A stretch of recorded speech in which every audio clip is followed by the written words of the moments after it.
through some of the things and try to narrow some things down for you and kind of tell you what the structure of the test is like, and we'll talk about that. So 2.6, what we're going to be talking about is the idea of what a rational function is. Okay, some of this we've done. The graphical part we haven't done yet. So the first thing I want to talk about is a rational function is just when you have a fraction, and the numerator is a polynomial and the denominator is a polynomial. So here's a couple of examples. Okay, you're going to have fractions. The numerator and denominator are polynomials. Okay, that's what rational functions are, and we're going to look at the characteristics of these and then ultimately do the graphing. Okay, so first thing I'm going to do is look at the domain. We've talked about domain, so we want to look at that. If you have a rational function, you want to look for where the denominator is 0, right? Okay, because you want to exclude that. So this example 1 right here, it's already in a factored form. Now you could do this in your head. It's just x plus 2 is 0, x minus 3 is 0. So you get x is negative 2 and x is 3. That's going to be what causes you to have a 0 denominator, right? Okay, so the way you would write this in set builder notation, you would just say set of x. Then you could say x is a real number, but I don't mind if you just say this, if you just say x is not equal to negative 2 comma 3. That's good enough if you write it that way, because what you're saying is it's every real number except those two, like that, okay? And we've done this part before. If you do interval notation, well, how many intervals would you have to break up? You got to exclude 2 numbers. You got to use like 3 intervals when you do that. So you'd have to go like this. You would say negative infinity to negative 2, then you would go negative 2 to 3, then you would go 3 to infinity like that. And you want to be flexible that you know how to do both of those different things like that. So that's a real straightforward example like that. Okay, it's already factored, all right? Okay, the next one, what you're going to do is you do the same thing. Okay, and there's one little thing on this that sometimes students get a little confused about, so I want to run through something on this one. Okay, so what you're going to do with this one is you're just going to set the denominator equal to 0 and solve that equation. I'll talk about what happens in factoring here in just a minute. So if you did that, you could either factor that, or you could do the square root property like we've been doing. So you would get x is equal to plus or minus 5, right? So you have to exclude both of those out of there because those are the 2 places where it's undefined. So you would do a similar thing. You would say set of x, and you would just say x is not equal, and you can abbreviate that and say plus or minus 5. That's good enough. Okay, interval notation, you'd have to do 3 intervals, so you'd have to say negative infinity to negative 5, then you'd have to say negative 5 to 5, then you'd have to say 5 to infinity like that. Okay, now there's something about this problem that tends to confuse students a little bit, and you want to just make a note of this.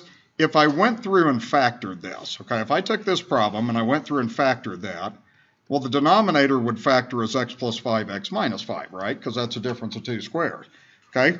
Well, one of them does cancel out, but that doesn't exclude that from the domain.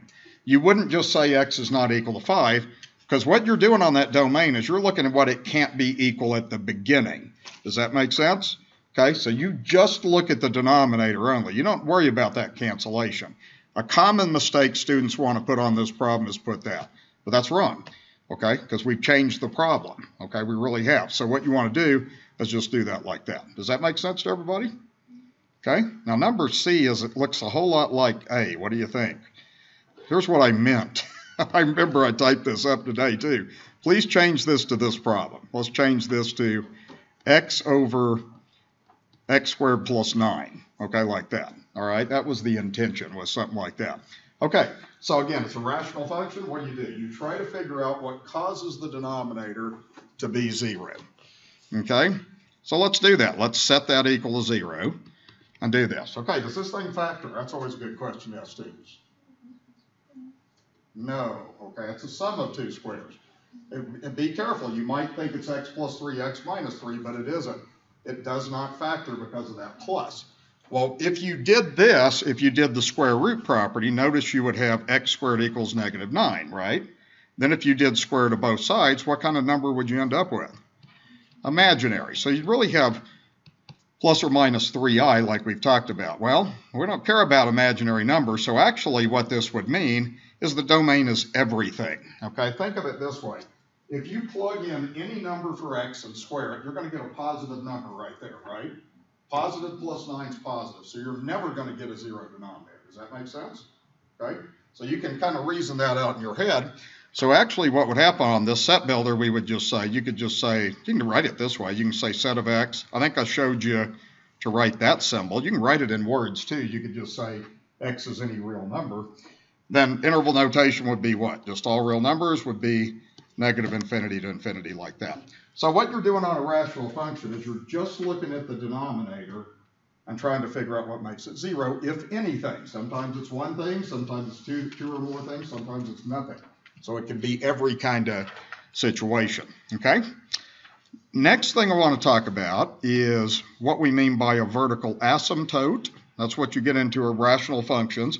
So this just occurs wherever the denominator is 0. And one thing on this that's probably good to put there is I would write this in there, seriously. I probably should have typed this in there. It's when the simplified function, I can't spell and talk at the same time sometimes. Simplified, if the simplified function, you got to simplify the function first, then see what causes that denominator to be 0. So you do have to simplify when you do a vertical asymptote. So this one would be real easy. On this example, okay, what makes the denominator 0 in your head? 4. Okay, so the answer is x equals 4. Now you're writing that as an equation. Vertical asymptotes, vertical lines are x equals something, right? They go through the x-axis, so that's the equation of your vertical asymptote, okay? All right, we're just going to make sure we know how to do all these different situations before we get into the graphing.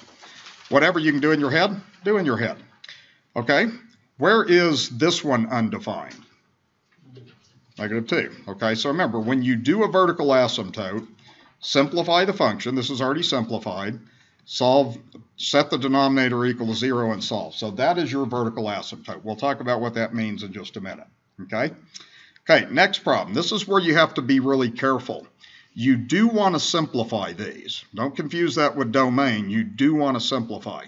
So we want to go ahead and factor that denominator. That denominator factors as x and x. Looks like you'll have +6 and -4 like that, okay?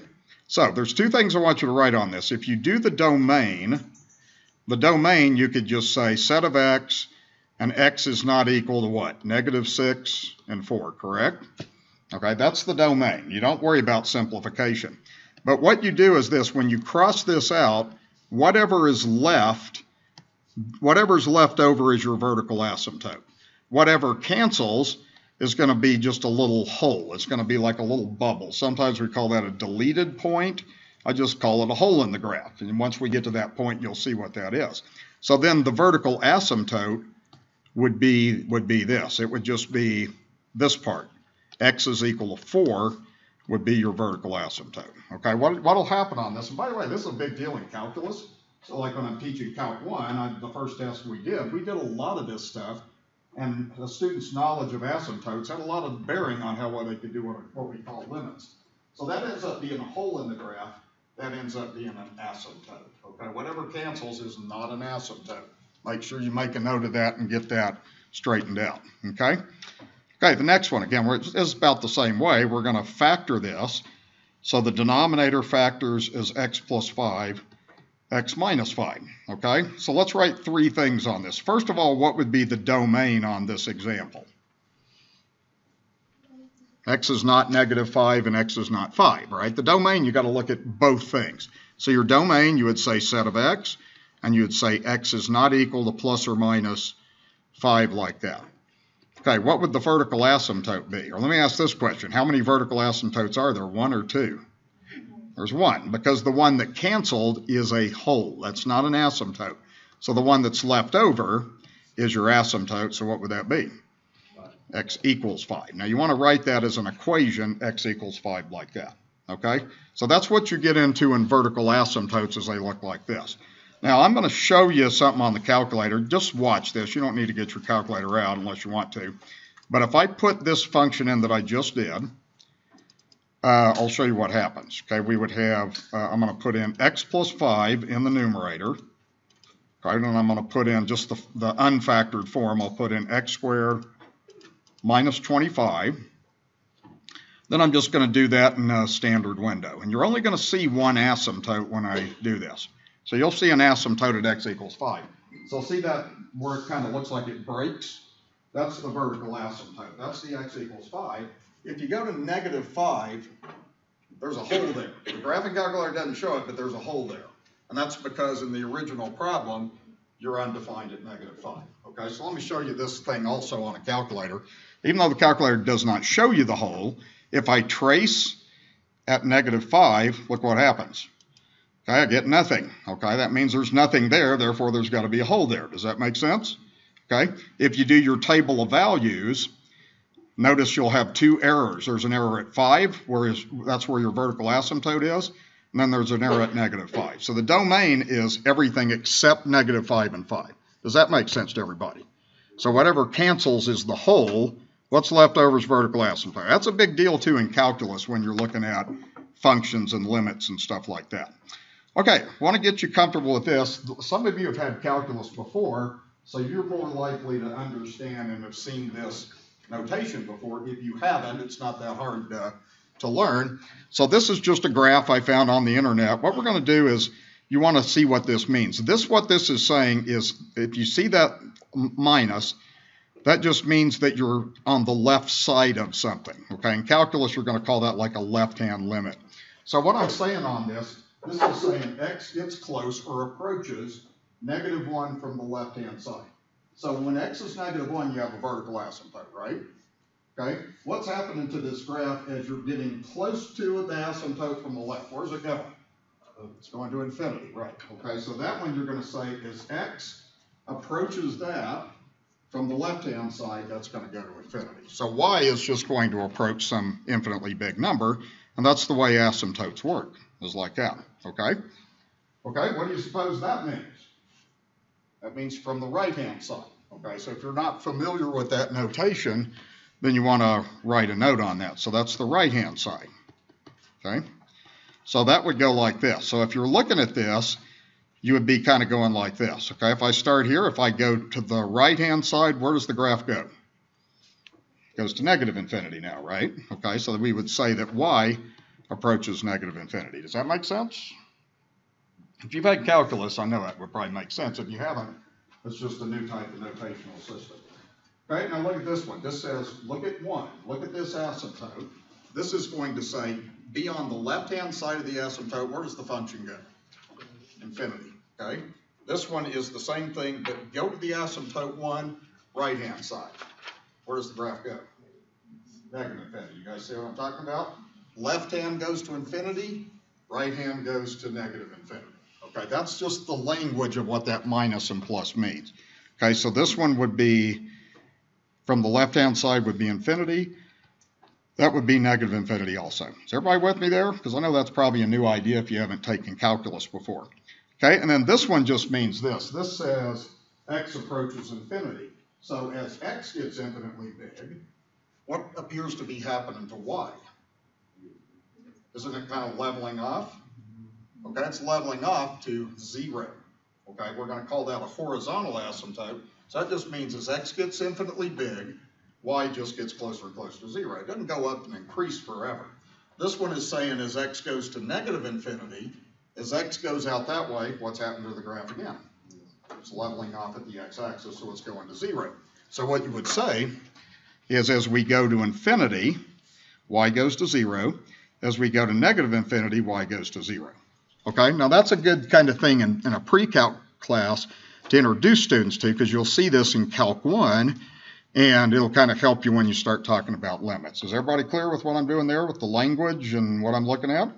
Okay, all right.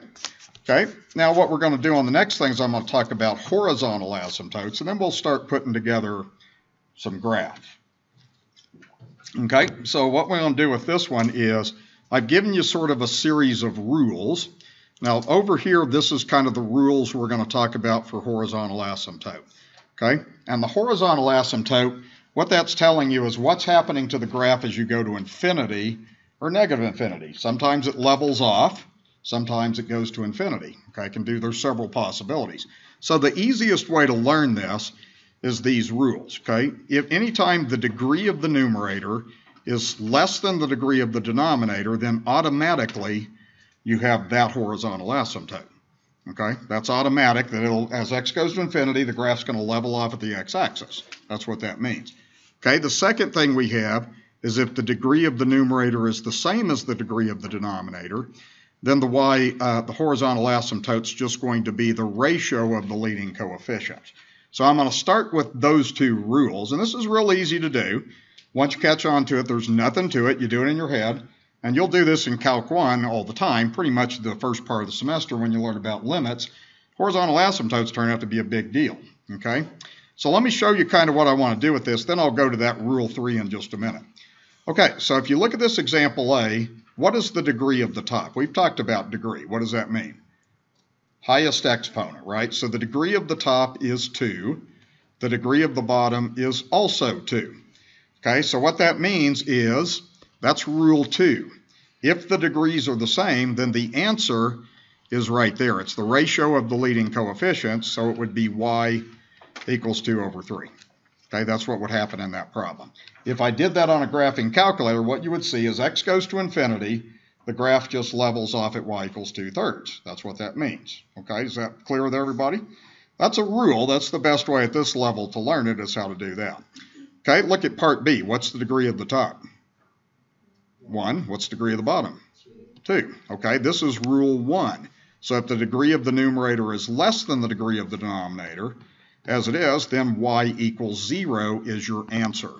So automatically you would get that. Okay, so by knowing that, you would, just by looking at that simple rule, you would know what's happening on these graphs as you go to infinity and negative infinity. You know that already. Everybody with me there? Okay, all right.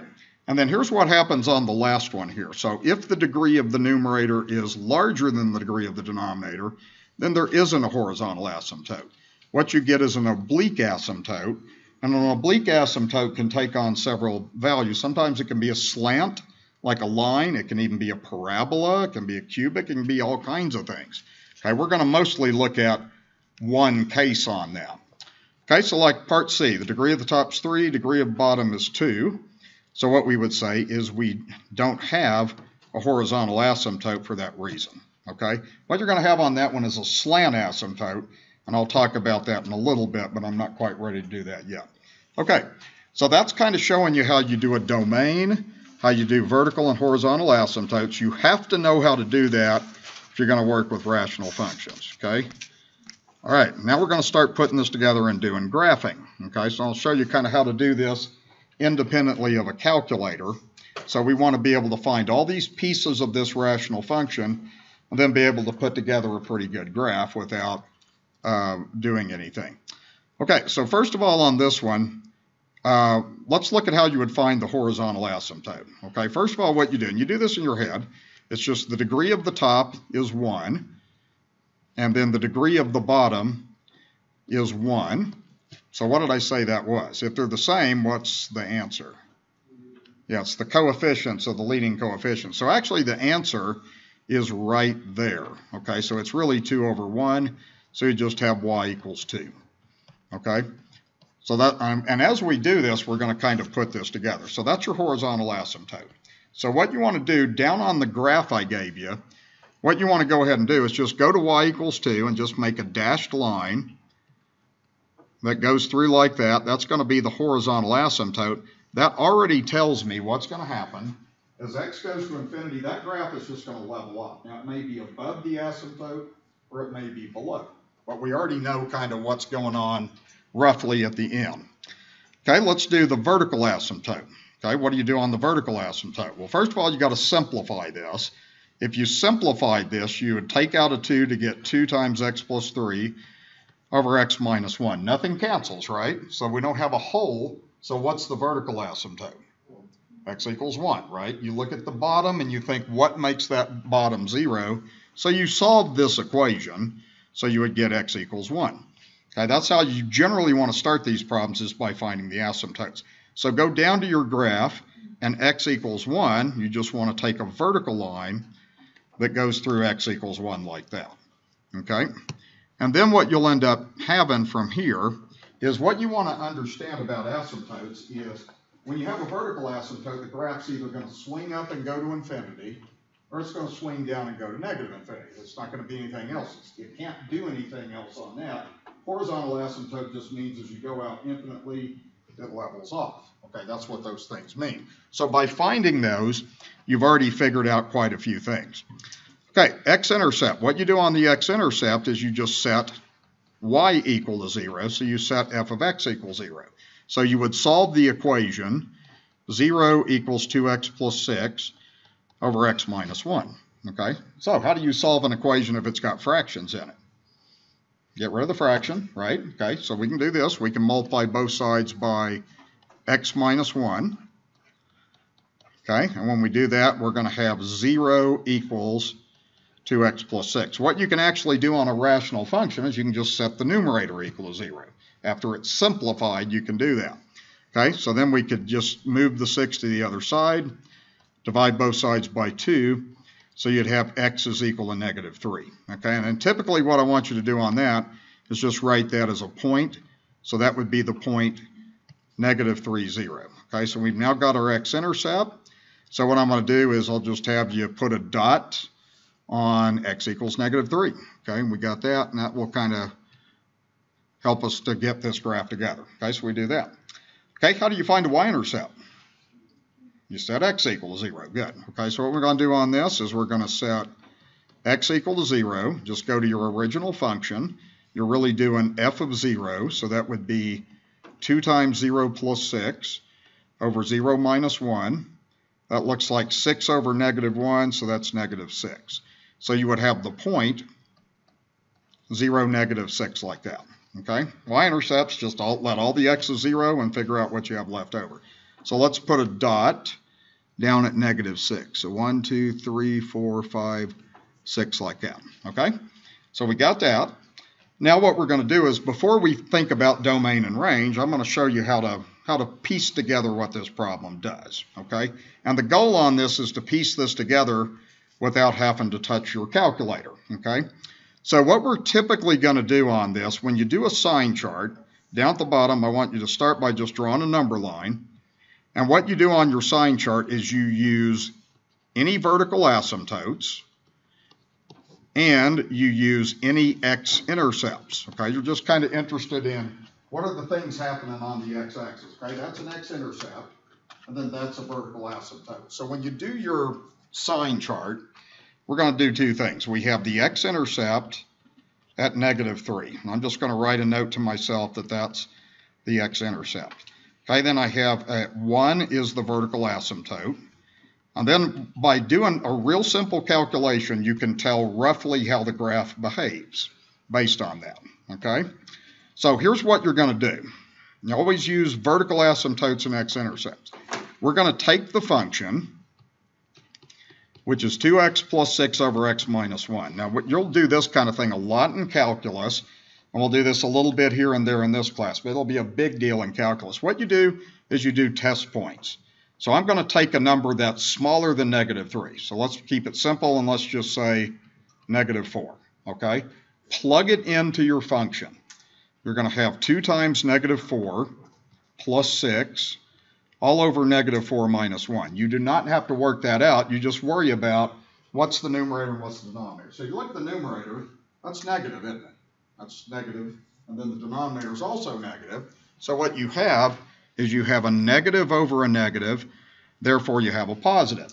What that means is it just means the graph is above the x-axis. Or that's what that means. So what you're going to find here is when you're to the left of negative 3, see this graph? It's going to be above the x-axis. Well, here's what you can tell. The graph is going to be above the x-axis, but since there's a horizontal asymptote, it's going to have to go like that. Okay, so it's going to have to go off. It can't touch the asymptote. It's just going to get close to it. So just by doing that one piece, that one little piece, we've already figured out that this part of the graph does that. That's good enough, okay? That's a pretty accurate graph. We're just not getting good points, but that's good enough. Does that make sense? It's the only possibility. It can't touch the asymptote, so it can't go above it, okay? Then we do the same thing here. If we take a number between negative 3 and 1, we'll use 0, okay? 0 is always easy to work, and then plug it into your function, so you'd have 2 times 0 plus 6 over 0 minus 1. Okay, when you look at that, the idea is the numerator is positive, denominator is negative, right? So you have a positive over a negative. Okay, so that means it's negative, which means the graph is below the x-axis. So what we're interested in is what's happening between -3 and 1. Okay, well, you can tell from there that the graph has to be below, right? What's it going to do? It's going to swing down like that. It has to touch that y-intercept. What's it going to do at the asymptote?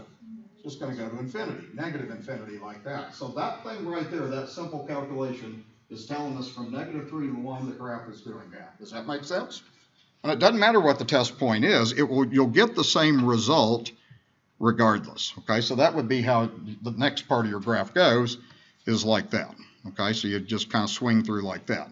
Okay, and then finally what we do is we go above 1. So a good test point there would be 2. Again, plug into the function, so you'd have 2 times 2 plus 6 over 2 minus 1.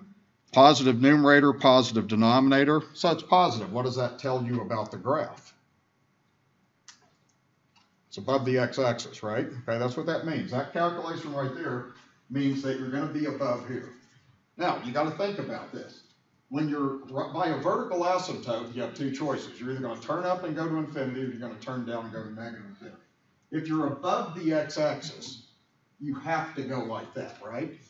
Okay, and then you're going through the horizontal asymptote, you're just going to level off like that. And all we're going to do is very rough sketches on this. So that means that we're going to be kind of going like that. We're going to be leveling off like that. And then you just sort of connect them. Okay, that's good enough. Okay, we've got a nice accurate graph. The only way you're going to get more accurate is to do more on your calculator or something, just get more points. But what I'm wanting to show you is this just means you're above the x-axis, below the x-axis, and back above like that. Does that make sense? Okay, and anytime you have a vertical asymptote, you're either going to turn down or you're going to turn up. You have a horizontal asymptote, what does that mean? It means you level off in both directions. Okay, is that clear with everybody? Yeah, no, tell me. Okay, good, okay. That's kind of how you want to do that. And doing these sign charts, like I say, you'll do this in calculus when you start looking at like stuff like concavity, where functions are increasing and decreasing and that idea. Okay? Okay, let's go through, I want to do 2 more graphs on this section, and then I want to go a little bit into 2.7. Because 2.7 is actually very, very similar to this. You have to really understand this material before you can do anything with that next one. Now, I want to do one more thing on the problem. I forgot.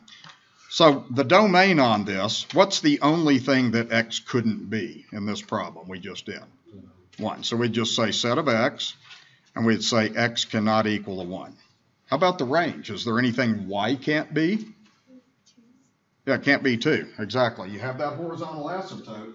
Remember, it's never going to touch that asymptote. So what you'd have to say on this, you could write this in interval notation like this. You could just say negative infinity to 2, and then exclude 2, because you have an asymptote. Then you would say 2 to infinity. Does that make sense? Okay, you got to look at your graph really to figure that range out. So you will never get a y value of 2 because of that horizontal asymptote. All right, that's how that goes. All right. Okay, let's do this next one here, kind of put this together. So I want to really just focus on the basic cases here tonight. Okay, so the first thing I want to look at is horizontal asymptote. All right, here's what you do. What's the degree of the top in this problem? That's 1. What's the degree of the bottom? Okay, what does that mean? Okay, if the degree of the top is less than the degree of bottom, then the answer is y equals 0. Okay? All right?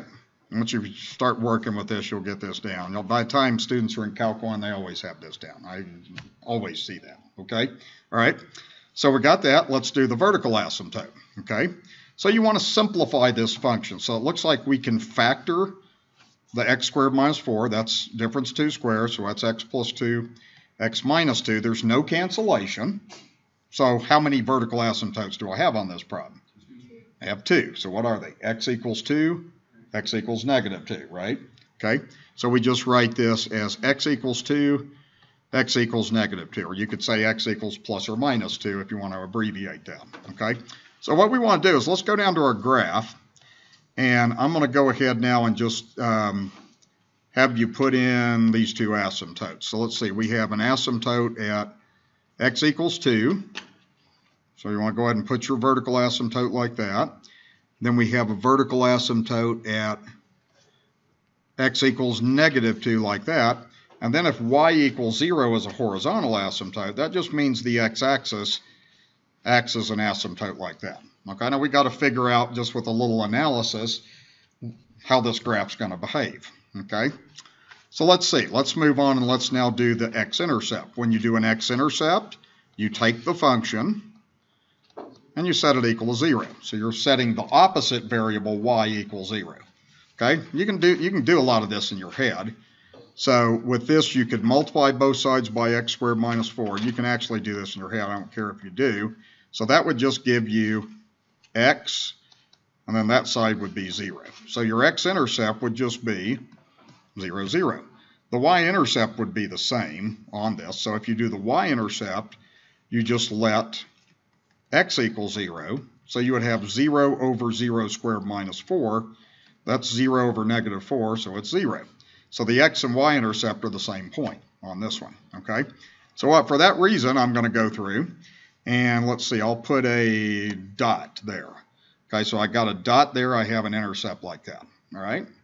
Okay, everybody okay so far? Okay. Now we're going to do the sign chart on this. Now the big thing with the sign chart is you got to know what numbers to set this up with. So we're going to draw a number line. Okay, remember what I said is do this. Do x-intercepts and do vertical asymptotes. Okay, so you'd have to go like this. You would have a vertical asymptote at -2. You would have an x-intercept at 0. And then you would have another vertical asymptote at 2 like that. Okay? And then again, what we're going to do is we're going to do test points and kind of analyze how this function goes. So let's see. This function is x over x plus 2x minus 2. You don't have to use the factored form. That's just what I'm going to do. And with a little practice, you can do a lot of this in your head. Okay? So the idea what I'm going to do on this, we're going to take a test point out here. Keep it simple. Let's use -3. What do? You plug that into your function. So you'd have -3. You know, it's just as easy on this if we just do it this way. Let's just do it that way. Okay? So if we plug that in, we'd have -3 over -3 squared. And wasn't that a 4 in the original problem? Is that right? Yeah. Okay, that's better. Okay? So what I'd have is -3, and that would be 9 minus 4. Well, okay, that's -3 over 5. So it's negative. Now, you don't have to get the answer. All you care about is whether it's negative or positive. So what does that tell you about the graph? It's below the x-axis. Okay, that's what that tells you. Okay, so we know that. Okay, so let's kind of think about how this would go now. Okay, so if you begin to look at, we know that when we're to the left of -2, we're here. Well, what would the graph look like? It would have to go down towards the asymptote, right? Then what would it do at the horizontal asymptote? Level off. So you'd have something kind of going like that, right? So if you know how asymptotes work, then just by doing that simple calculation will tell you that, okay? And it doesn't have to be accurate. Just kind of do something like that, and then just connect it into a curve, okay? That way I know you've got at least the right structure, okay? Okay, next thing we do is we're going to move on to between -2 and 0. So I'll use -1.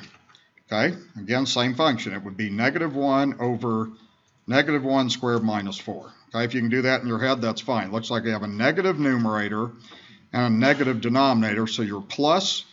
That means in that part of the graph, you're above. Okay, now these things often alternate, but it is possible they could always be above. So don't assume that it's going to alternate below, above like that. That depends on the situation. Okay, now if you look at what we have here with this, okay, this region right in here, I'm looking at this piece right here. We just said that we're above the x-axis. Well, what's the graph going to have to do? Going to have to go up and approach infinity, right? Okay, that's how you know that, because of the behavior of the asymptote. You have to go through that x-intercept, then you got to go like that, okay? And that's it. Okay, then we got two more things that we want to do. So we want to see what happens between 0 and 2. Let's use a +1. If you plug that in, you would have 1 over 1 squared minus 4. And that's a negative. Okay, if you just do the arithmetic in your head, it's a negative. That means below. Okay, so think about how the graph's going to go. It's going to go like through this, and it's going to go down below the x-axis and approach the asymptote like that. That's it.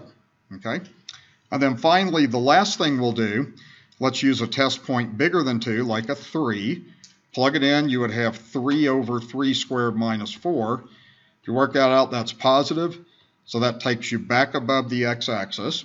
So what would happen is you would have something that looks like this. Okay, if you're above the x-axis, you would have to approach the vertical asymptote like that, the horizontal like that, and then do like that. That's how your graph goes. Okay, all right.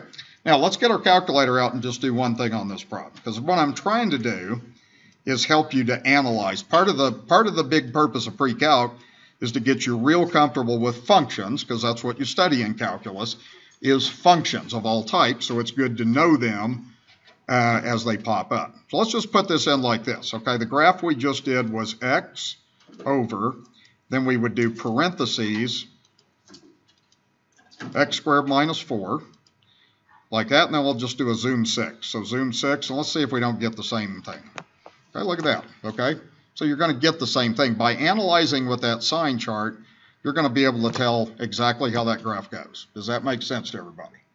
Okay, all right, so that's what I'm trying to get you to do, is get enough knowledge that you can construct graphs of rational functions without having to just press buttons. Okay, that's the idea. Okay, so with this one, domain, what would the domain be on this problem? What can x not be? 2 and negative 2. So again, we just say set of x. We would say x is not equal to plus or minus 2. How about the range? Everything. Everything. Look at my graph. Doesn't it go through everything? It does. Okay, look at this right here. Remember, that's an x-intercept. Okay? So it can touch, and this is something a lot of times students don't understand, it can touch the horizontal asymptote. It just can't touch it way out there and way out there.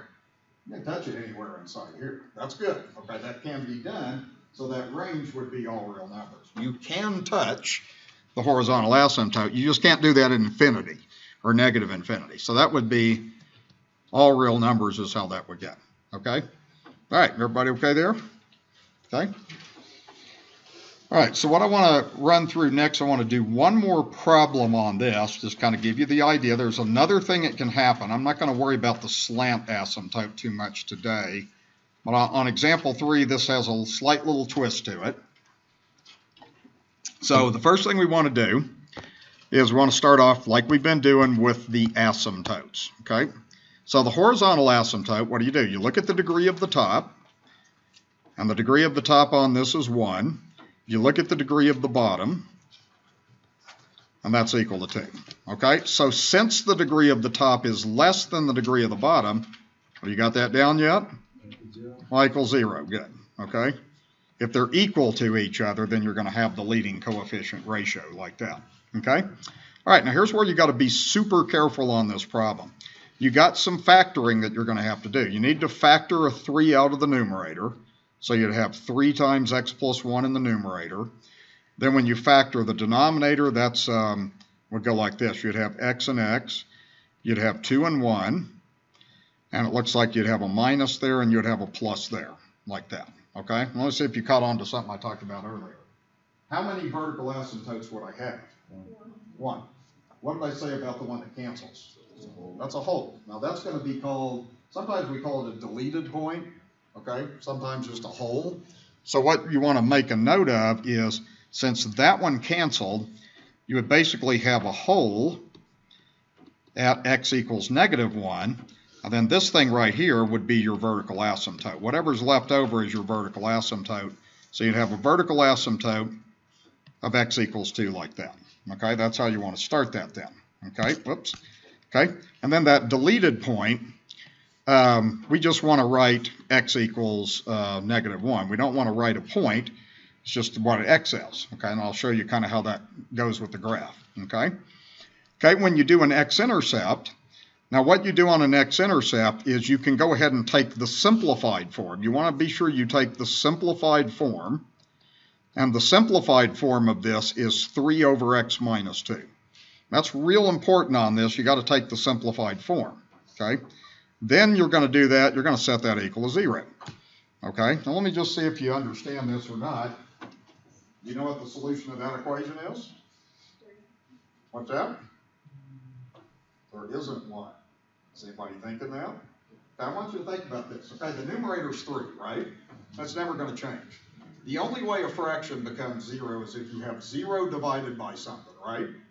This doesn't have a solution to it, okay? If you don't see that, you'll see it now, because what you're kind of trained to do is, well, what do? You get rid of the fraction. Look what happens, okay? You would end up getting 3 equals 0, which is nonsense, right? So that means you don't have one. Okay, the best way to look at that is 3 over anything will never be 0, right? It's impossible to take 3 divided by a number and get 0. It can't be done, no matter how hard you try. Okay, that's the idea. Okay? Now, a y-intercept, what you want to do on your y-intercept is, again, you want to just work with the simplified form, 3 over x minus 2, and then you set x equals 0. So that would give 3 over 0 minus 2. So that would give negative 3 halves. Okay, so your y-intercept would be 0, comma, negative 3 halves like that. Okay, so we got that. Now what we're going to do is we're going to go ahead and just kind of start putting this together. And then we're going to do one more sign chart on this. So let's go ahead and get our asymptotes put together here. Okay, so let's see. We had what? A vertical asymptote at x equals 2. So you can go ahead and go to your graph and put that on. Okay, then you can go to your horizontal asymptotes, y equals 0. So it kind of goes like that. Okay, now let's see. We have a y-intercept of this. The y-intercept is like 0 and negative 1.5. So you can just kind of put a dot right there on the y-intercept like that. Okay, all right. Now one thing I want to mention before I do the sign chart, you know, you could already tell me what goes on in this part of the graph. You know what I mean? Okay, that would have to go like that, wouldn't it? What would this do? It would have to go like that. That's what the sign chart is going to tell me. So the sign chart, you're going to need to do that for the rest of it, but you could really reason that out, at least that part, without the sign chart, okay? All right, so let's put the sign chart together one last time on here. And again, what do? You use x-intercepts, if you have any, and use vertical asymptote. Did we have any x-intercepts? No? We have a vertical asymptote? We have one. So all we got to do on this is just look at that vertical asymptote at 1, and then we're going to plug in, and it doesn't matter where you plug into. You can plug into the simplified version or the original. You'll get the same answer. I just recommend on this, this was your simplified version after cancellation. Plug it in there because it's easier, okay? So what we're going to do on this is take a test point below 1, okay, which would be, oh, thank you. The asymptote was 2, thank you, okay? All right, so we had a vertical asymptote at 2. Okay, well, when we do a test point, let's use 0. Plug it into the simplified version. That would be 3 over 0 minus 2. That's a negative number, right? So that just means you are below the x-axis. Okay, let's take a test point bigger than 2. Let's take, say, 3. Okay, if you plug that in, you'd have 3 over 3 minus 2. What do you get? Positive, so therefore it's above. Now see, I'm doing that in my head, and you'll do the same thing. Once you plug in test points, you care about whether it's positive or negative. You don't care about what the value is. So what that's going to tell you then is your graph is going to kind of go like this. Okay, so what we're going to do is here, okay, when we're below 2, we're going to end up being below the x-axis. So you know that it has to go like that. It has to, okay? And then when you're beyond the asymptote, you're going to be above the x-axis. Well, what's going to happen? It's going to go to infinity, and it's going to level off, okay? So you have to know how it behaves around the two different types of asymptotes. So that's what your graph would do. That leaves us with one other thing. We have this hole. So what we want to do here is we had a hole at negative 1, so it kind of goes like this, okay? What we're going to do is just kind of erase that there at negative 1, and we're going to put a little hole there, okay? If you want to know what that y value is on your hole, what you could do is you would just plug in that negative 1, and you would have 3 over negative 1 minus 2. That's 3 over negative 3, so it's negative 1. So that whole actually is really left 1, down 1. Okay, what I did is I plugged it into that simplified version. That just tells you how far down it is. So that's your graph. That's what it looks like. Okay, and it has that hole in it because that factor canceled out. All right, is that reasonable? Okay, like I say, this is a big deal in Calc 1. I go through this and review this all the time with my Calc 1 students. So we see this a little bit in Calc 2 also. So let's see, domain. What is the only thing x couldn't be in this problem? No, actually there's 2 things, isn't it? So if you look at this original problem, remember when you're doing domain, you don't look at the cancellation. There were 2 places you were undefined. That was 2 and negative 1. So your domain, you would just say set of x, and x is not equal to 2 or negative 1. Okay? Now look at your graph for the range. Is there any y value that it never hits in this problem? There is something. What is it? 0. It never hits the x-axis. That problem I did, the previous example, it did hit the x-axis. So this one would just go like this. Your range, you could write it in interval notation. You could say negative infinity to 0, and then union 0 to infinity like that. That puts it together, okay? So that's how your rational functions primarily work, is like that, okay? And that's what I wanted to do on this section tonight, okay? Let's go ahead and take our 10-minute break, and I'm going to close this off.